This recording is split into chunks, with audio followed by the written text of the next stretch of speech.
କୁନି ଝିଅ ଓ ସ୍ତ୍ରୀଙ୍କ ସହିତ ପୁରୀରେ ବୁଲୁଥିବାର ନଜରରେ ଆସିଛନ୍ତି ଅମ୍ଳାନ ଦାସ। ଦର୍ଶକ ବନ୍ଧୁ, ଆପଣମାନେ ଅମ୍ଳାନକୁ ବେଶ ଭଲ ଭାବରେ ଜାଣିଥିବେ। ଅମ୍ଳାନ ତାଙ୍କର ଜବରଦସ୍ତ ଆକ୍ଟିଂ ଦ୍ୱାରା ସାରା ଓଡ଼ିଶାର ଲୋକମାନଙ୍କ ମନରେ ଗୋଟେ ଅଲଗା ପ୍ରକାର ସ୍ଥାନ ବନେଇ ପାରିବାରେ ସଫଳ ହୋଇଛନ୍ତି। ତ ବର୍ତ୍ତମାନ ସମୟରେ ନିଜ ପରିବାର ଲୋକମାନଙ୍କ ସହିତ ପୁରୀ ସମୁଦ୍ର କୂଳରେ ଆଉ ପୁରୀ ଜଗନ୍ନାଥଙ୍କ ମନ୍ଦିରରେ ବୁଲୁଥିବାର ନଜରରେ ଆସିଛନ୍ତି।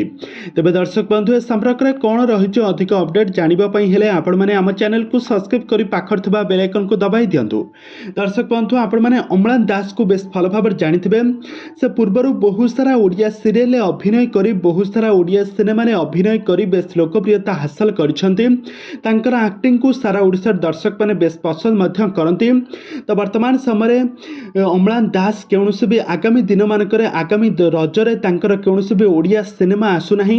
ତ ଏହି କାରଣରୁ ଟିକେ ଫାଙ୍କା ସମୟ ପାଇ ତାଙ୍କ ପରିବାର ଲୋକମାନଙ୍କ ସହିତ ସେ ପୁରୀରେ ବୁଲୁଥିବାର ନଜରରେ ଆସିଛନ୍ତି। ପୁରୀ ସମୁଦ୍ର କୂଳରେ ତାଙ୍କ ସ୍ତ୍ରୀ ଭୂମିକା ଏବଂ ତାଙ୍କ କୁନି ଝିଅକୁ ଧରି ବୁଲୁଥିବାର ନଜରରେ ଆସିଛନ୍ତି। ଆଉ ବହୁତ ସାରା ମଜାମସ୍ତି କରୁଥିବାର ମଧ୍ୟ ନଜରରେ ଆସିଛନ୍ତି।